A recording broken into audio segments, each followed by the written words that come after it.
Hello, xin chào tất cả các bạn. Chào mừng các bạn đến trung tâm cơ khí. Chúng tiếp tục chuỗi video về về SolidWorks. Mình tiếp tục cái series là mô hình hóa những cái thực tế về SolidWorks simulation ha. Ok, mình bắt đầu luôn. Rồi, đây là một cái lăng ha, một cái lăng. Thì mình sẽ tính đồ vào cho cái thằng ngang này ha. Mình đã mô hình hóa đây rồi, chỉ cần làm theo thôi ha. Rồi, ok, mình mở Solid lên, tạo một bảng mới nha.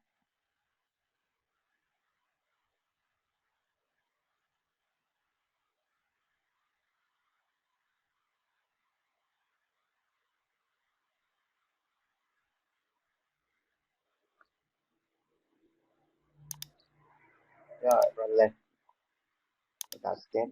Rồi, giờ vẽ thôi, đúng kích thước thôi ha. Rồi, 3 mét.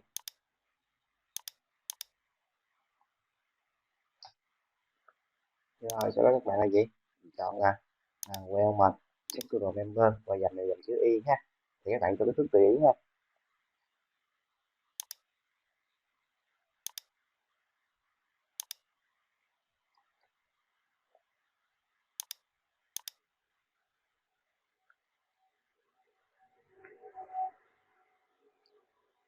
Rồi ok, sau đó mình cho một cái sketch lên đây ha. Tại vì cái ba vị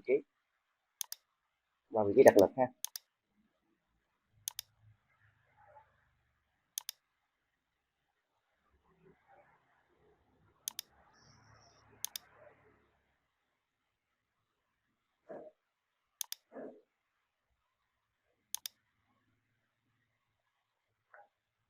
Rồi ok, một cái ngay trục điểm là xong ha.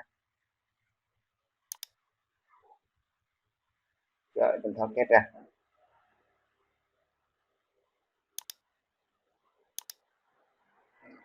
Rồi sau đó mình sẽ chấm 3 điểm. Mình chấm 3 điểm ở trên cái sketch này ha. Giờ mình chọn different là chọn phôi nè. Giờ mình chọn là phôi nhé. Rồi một điểm nè.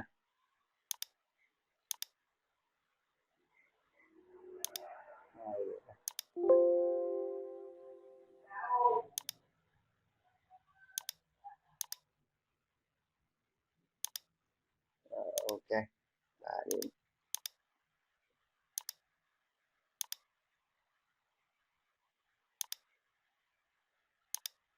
Rồi sau đó mình sẽ cho một cái vật liệu bất kỳ ha.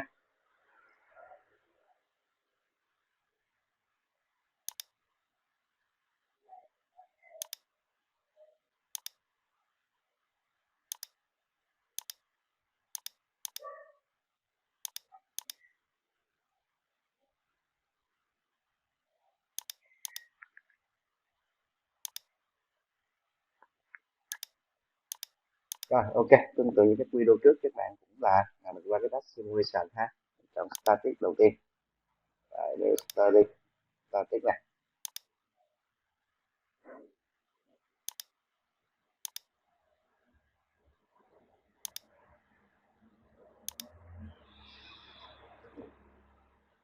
Rồi đầu tiên fit thì mình sẽ fit hai đầu luôn ha. Tại vì đây này thì không cho vị trí, nhưng vị trí này coi như là nó cố định đi ha. Nó cố định đây đi, hoặc là các bạn cho cố định ngay cái vị trí T này cũng được ha. Cố định T này cũng được.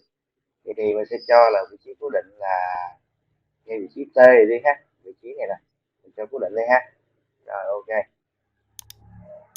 Rồi fit mình sẽ chọn ngay vị trí đó luôn.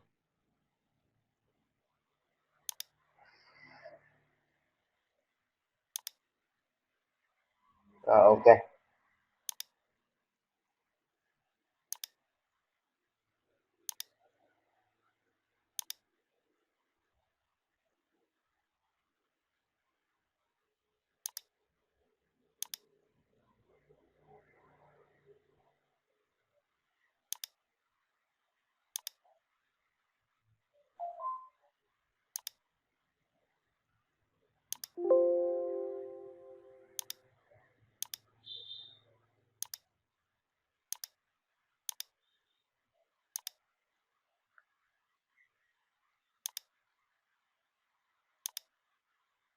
Rồi ok, mình đã cho tiếp một vị trí rồi ha.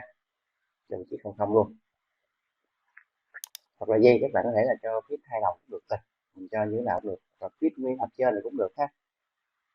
Ví dụ mình cho fit nguyên mặt trên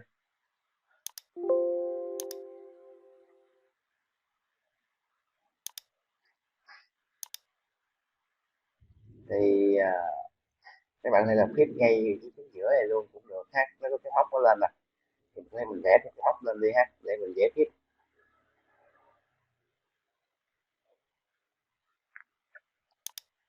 Rồi ok, trở lại chế độ model nè, mình vẽ thêm cái fit thôi là xong rồi,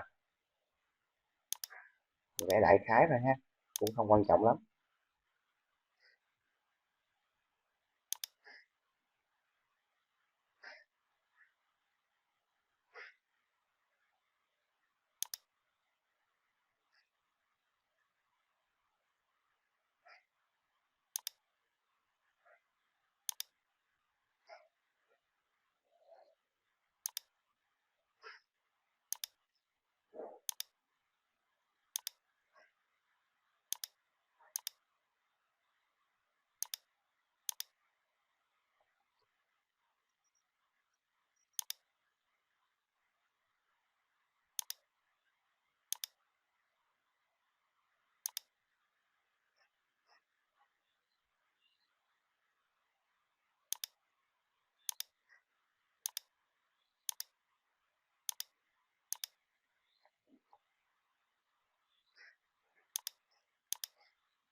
Rồi ok, mình đã thêm cái móc đây rồi ha, rồi mình chuyển qua static nè,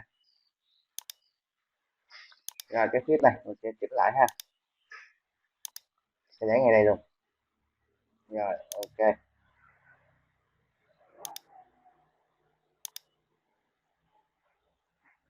rồi tiếp theo là mình cho lực ha, mình cho lực, rồi mình coi đây lực có là bao nhiêu ha, mỗi bên là ba ba ngàn newton, và ở trên đây có một t thẳng lực lên từ t là lớn một phần để nó cân bằng lực ha, để cho lớn hơn một chút. Rồi mình cho hai điểm này,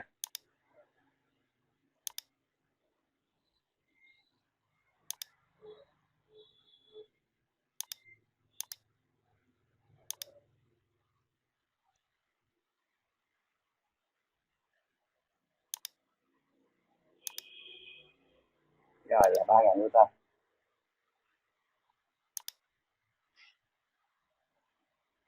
đúng như đề bài đã cho ha. Rồi t thì có thể lớn hơn ha, t thì có thể lớn hơn, cho 4.000 newton đi ha.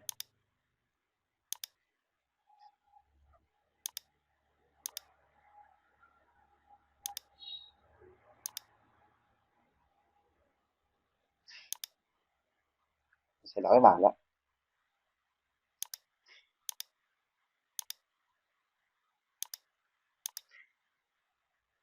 để dễ xem hướng này kia ha mọi người ha, các bạn, để dễ xem hướng này kia ha. Rồi đi lên là 4.000 newton ha, rồi sẽ tăng lên xíu đi. Rồi ok, rồi sau đó là gì, mình tiến hành mình chạy công thức ha.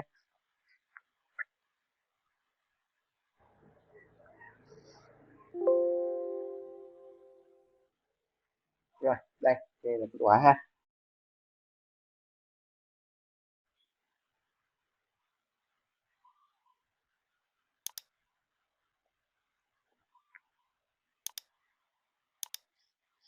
Ok, về áp suất thì cái thanh này vẫn còn mệt ha, nó gấp 5 lần, được bằng gấp 5 lần.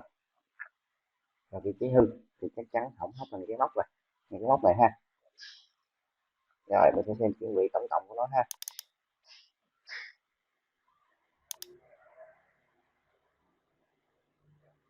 8,3 mm, con số cũng khá là nhỏ ha, không có lớn.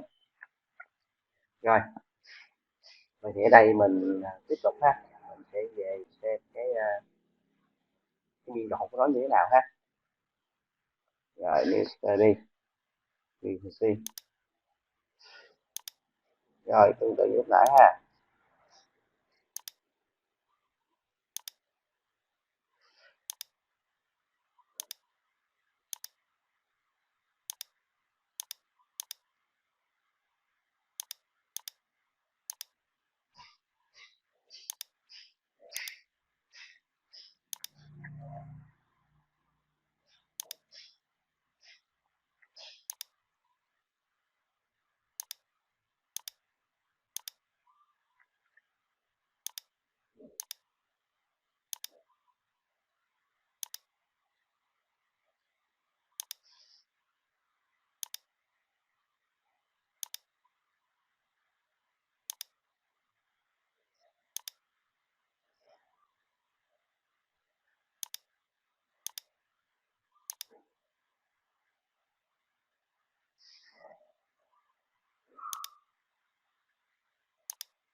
Rồi ok, mình bắt đầu mô phỏng ha.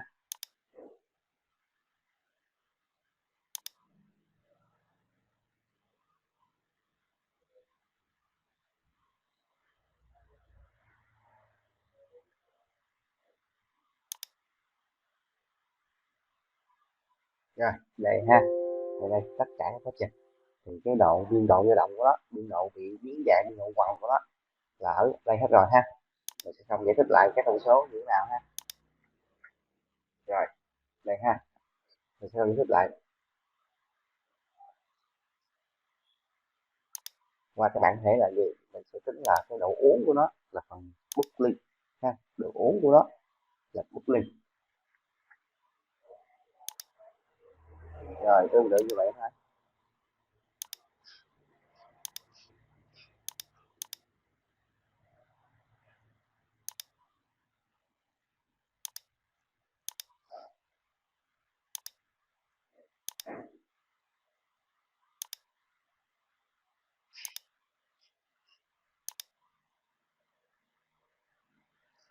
Các độ uốn, độ bền uốn của nó là độ quằn của nó ha. Rồi ok,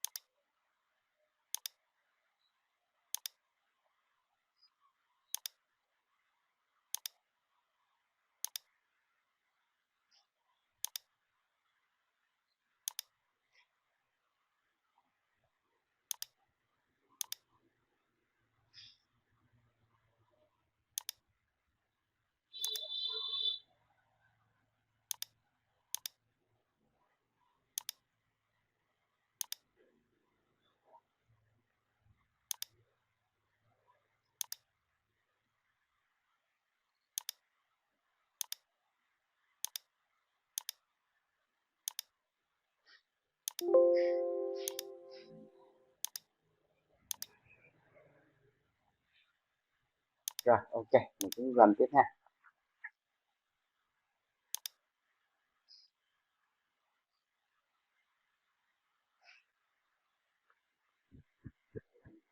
Về độ bền uốn thì các bạn nào đã mua đã có mua DVD của bên là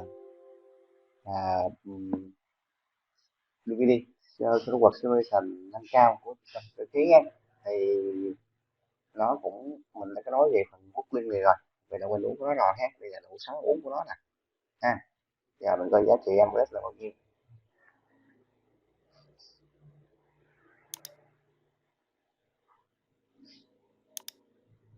trong cái phong 4 ha. Thì ở đây á, nó cũng giống như này thôi, là diễn biến quá trình bị uốn, bị biến dạng của nó ha. Còn đây là độ bền uốn lớn nhất của nó ha, độ bền uốn lớn nhất của nó. Còn thằng này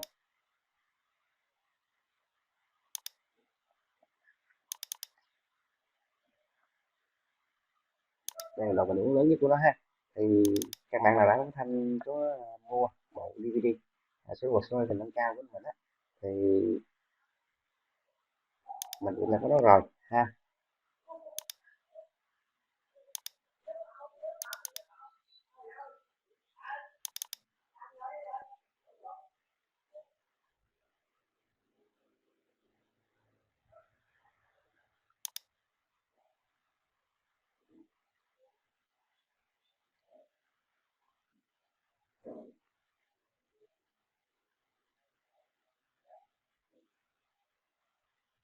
Đây, ở đây thì mình đã có nó rồi ha, mình đã có rồi. Và các cái giá trị ở đây là mình đã có nói nhiều ở đây rồi, mình sẽ không nói là nói thêm nữa ha, là mình phân tích dạng hư hỏng đây ha. Về phần lý thuyết mình đã có nói rồi và có bài tập rồi, cho nên là mình sẽ không nói lại ha. Rồi cuối cùng là gì, mình xem tuổi thọ đó là bao lâu ha. Rồi vô Fatigu, rồi mình sẽ lấy lại cái static 1 cho 10.000 lần luôn ha, con số 10.000 lần. Rồi mình lên thôi.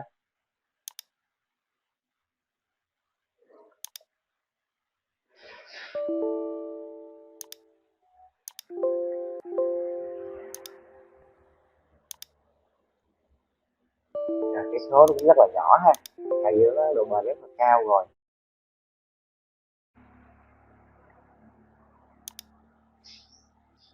Đây, nó không, nó bị sai lệch cái 0,029% mà rất là lâu ha.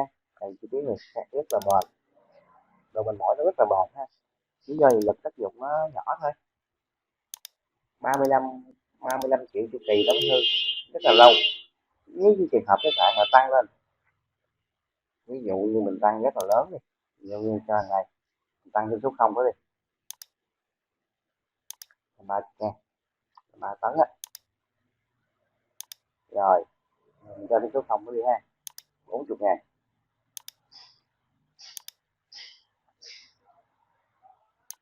Rồi ok, mình trở lại ha.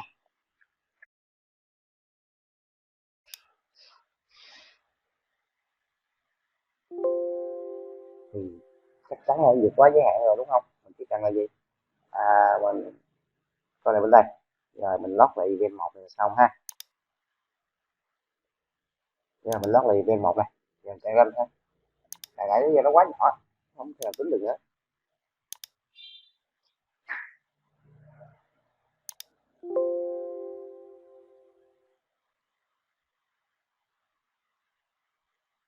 Rồi, phần trăm biến dạng phần trăm hư hỏng đó là khoảng 14%, 14%, 14,3%. Đây là vị trí biến dạng hư hỏng của nó nè ha. Rồi về chu kỳ của nó thì vẫn là thách thức là 70.000 lần. Mình đánh giá vị trí này nó sẽ không có bền, không có bền lâu đâu ha. Tại vì lý do là gì, ngày đến sức nó lớn rồi, nó vượt quá giới hạn cho phép rồi, cho nên độ mình mỏi nó rất là lớn ha. Đây là một cái bài ứng dụng trong việc ở các công trường hay là container nâng hạ những container nâng hạ vật thể lớn nặng, thì giúp các bạn là gì, mình tính toán được là khi nào nó hư và tải trọng như vật liệu và nên sử dụng thân dành như thế nào.